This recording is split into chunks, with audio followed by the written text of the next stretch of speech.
I will shift tacks a little bit, and we'll talk about a synthesis of our learnings over the last many years.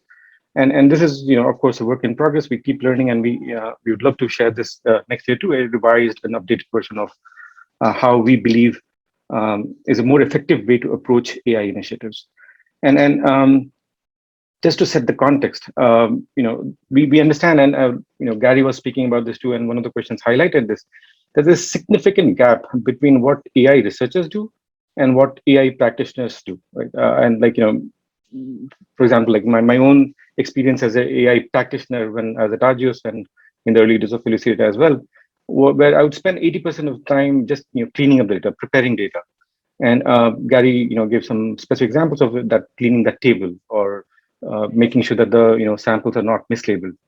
And around 20% of the time, depending on how complex the model is, you want to train and run the model. However, the researchers, right, they have spent a lot of their time, a huge, overwhelming majority of it, 99% of it, on just that model. And we have benefited a lot from that because the kind of model that we have available, which you can run, with um, few lines of code, is just amazing and keeps growing. And then I don't want to date myself, but when I was in undergrad and graduate school, like doing a PC analysis would require a number of lines of code. But now it's pretty straightforward. But that's becoming increasingly true for even more complex models as we speak. We believe that this gap is not quite sustainable, and it compromises the value of how labs and groups try to extract value of data. This is certainly true for life sciences. It's also true for many other industries. And in this background, company like Lucida exists, and this is what we are trying to address, where we are building tools and expertise to help you with this 80% of the time. Of course, we acknowledge that training the model is important, valuable, but this is a clear gap that we want to address. And this is what I'll try to highlight in my presentation as well. Again, just to give you a flavor, right, of what is going on in the NLP space, among others, which are seeing a lot of activity and really impressive, bold papers are coming out. And this is a summary, and it highlights the different models that have come out in different years. So on x-axis, you have the calendar year. We are looking at last 3 years. And if you notice the number in parentheses, right, Elmo was a model which had 94 million parameters.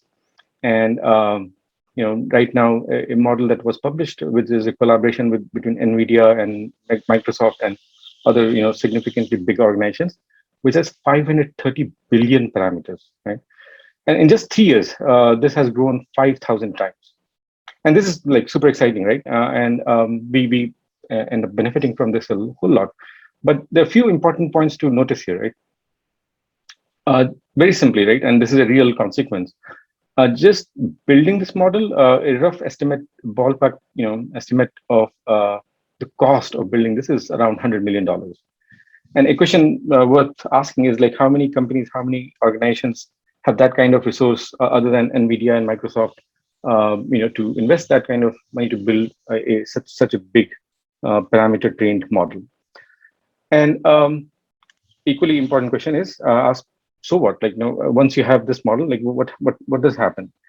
Of course, we do acknowledge that most of the models that are relevant or used in life sciences or biomedical data are more towards this end, where BioBird, for example, had few tens of millions of parameters.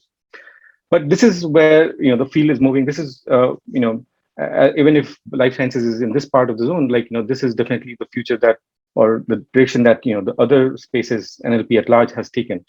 And we can learn a lot from what came out of this. So as these models keep growing very impressively by orders of magnitude in just few years, and I bet if this trend continues, you will see how there's another trend that follows Moore's law. But interestingly enough, and I think there's a lot of promise here, it does not really translate to a whole lot in terms of performance. And this is a paper that came out just last few weeks in Archive. And what they show is, I'll help you how to read this plot, that a 16 times smaller model, outperforms the largest model that we have. So on this slide, you have different panels. Each of these panels are different tasks, a language specific task. And the bars that you see are different models, and the legend is below. So the blue bars are GPT class models with different size parameters, all the way from 7 billion to 175 billion. That's insanely impressive, just the size of it. And the green bar that I want you to notice is T0, which has 11 billion parameters, which is 16 times less than GPT-3. And if you notice, in almost every panel, the green bar is higher, and higher means better performance, higher or comparable to the blue bars. So that's point number one, right? The green bar is consistently outperforming the largest model in almost all of these tasks. What is also interesting, a sub bullet point, if you will, right? If you look at the blue bars themselves, which are spread over many orders of magnitude from 6.7 billion to 175 billion parameters, the performance is not that the return on that investment of having more parameters is not quite evident for at least for these tasks, and that I think is quite telling, right? And that's also a great I think it's great news for organizations like us who cannot afford to spend $100 million to make a GPT-3 175 billion or trillion parameter model next year. And I believe that's true for a lot of life sciences companies, if not all of them. So what do we do, right? I mean, at this point, what is an effective approach to pursue a high quality ML solution for your particular research question? And what we are learning and what we are advocating, what we want to talk about today is what we call a data-centric approach, where you try to get more out of the data that you have, and don't tweak the model or don't add more data. And we want to show that, hey, this might be equally effective way to improve the performance of the model without adding a lot of cost and time to get more training data, more parameters to your model. So essentially, you fix the model and you iterate on the data. And this becomes very relevant and it's very closely connected to what Gary was talking about, where the cleaning the data becomes a big part of how you can iterate on the data itself. And we'll look into one specific problem which will highlight that particular point. So just to give more context, we are trying to evaluate two scenarios. One is where you clean up the noise from the data that you have.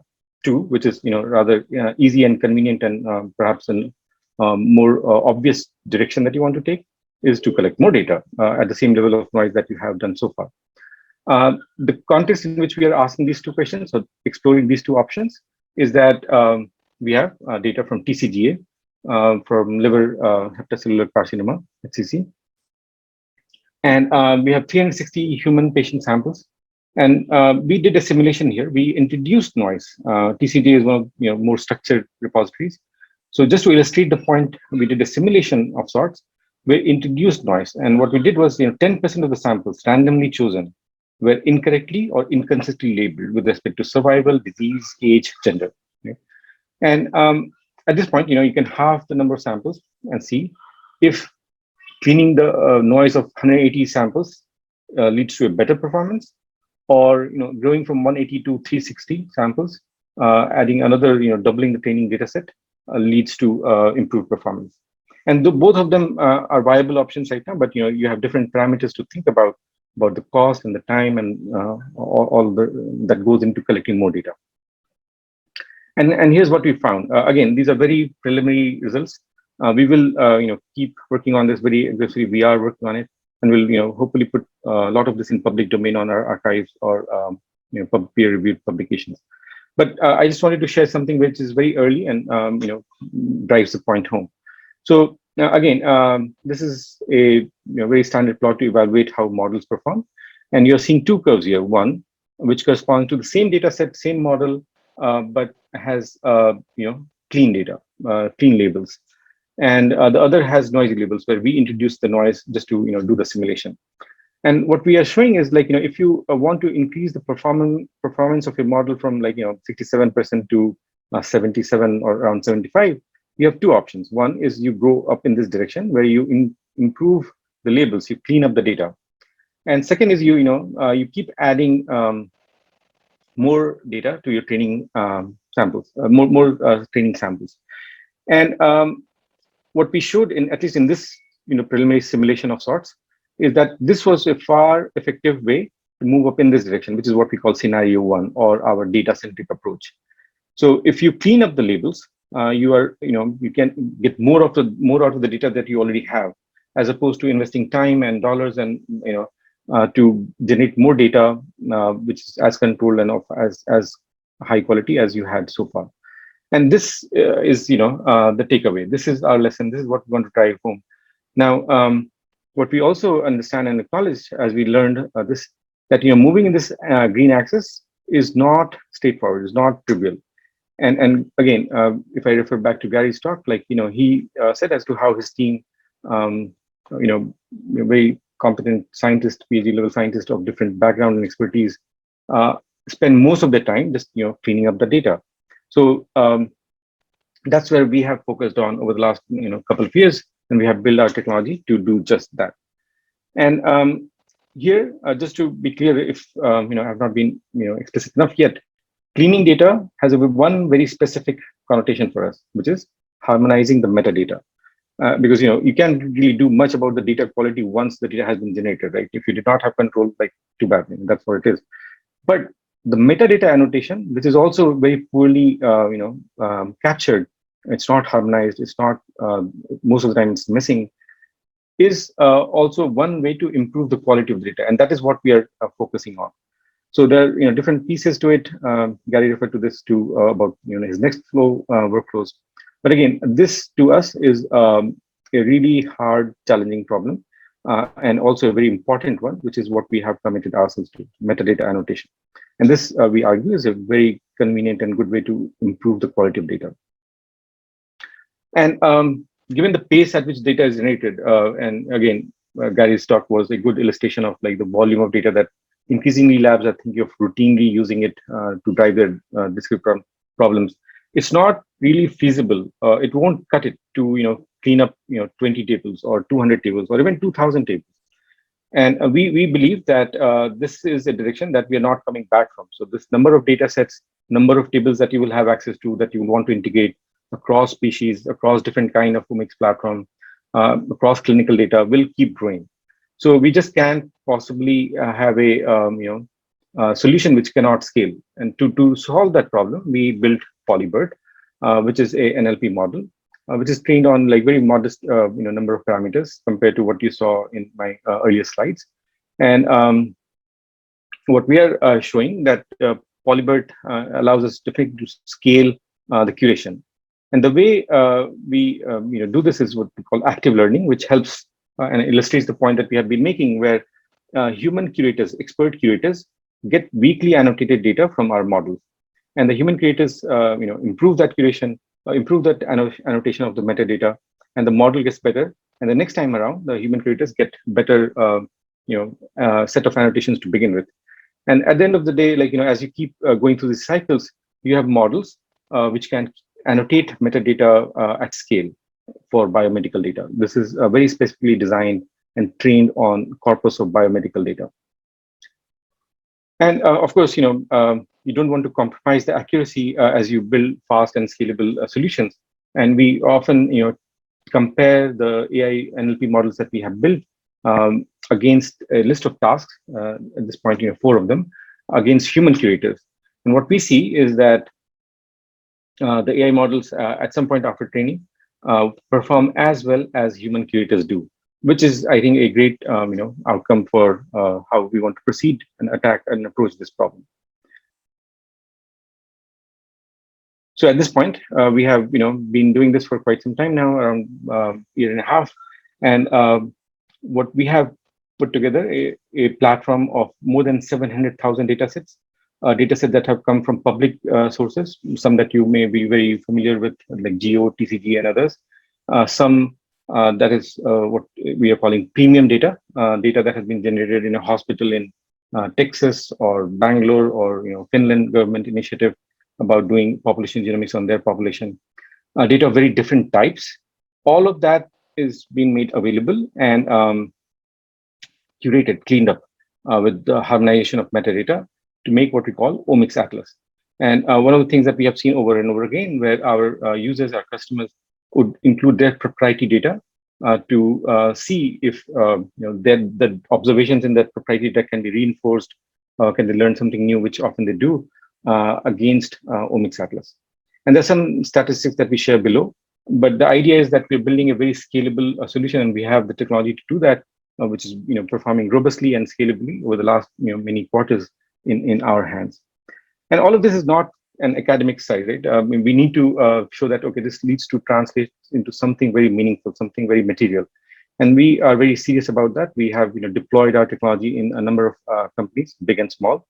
And what we have showed and focused mostly on the very early part of the discovery process, where we have demonstrated that our technology can lead to identification of drug targets, much faster than industry average. We have done this multiple times now in different indications in on the order of 3 to 6 months. And the other point that we are seeing, again, these are early days, is that the quality of these targets that we identify is superior. Most of them, right now, 2 of the 5 have been validated as well. And the other 3 are in different stages of validation, and we'll learn more as we go along as to how these translates into validation. Clearly, we want to be able to tell the story not just for target identification and validation, but through the entire drug discovery pipeline of patient stratification, identification of lead compounds, and such. So with that, I'm not sure how I'm doing on time, but I wanted to open ourselves for comments and questions. What I want you to take away from my talk and others that you will hear, that we are advocating and we're showing that there's a value in data-centric approach to AI, which is very promising. And more excitingly, it's relatively unexplored. So there's so much to be learned right now. We are just barely scratching the surface of it. And one of the key elements of how a data-centric approach can be effective and can be successful is to harmonize the metadata. And all of us have struggled with this in different cases, right, where you upload a transcriptomic data in Excel, and a bunch of genes get converted to dates, or like you have ensemble ID and human readable IDs, and they're not compatible across different data sets. Or this manifests almost on a daily basis in things that most of the folks on this in this user group meeting would experience or would practice on a daily basis. And to us, that is the big problem to solve, and we have made quite significant progress on that. To be able to curate it and curate it consistently at scale. So we have done that for 8 different models, and we are continuously adding more to that on every quarter. So with that, I hope this sets the stage for like what we are going to hear for the rest of the day. I want to thank you for your time again, and I welcome your participation, and I want to hear any questions or comments that I might be able to respond to. Thank you.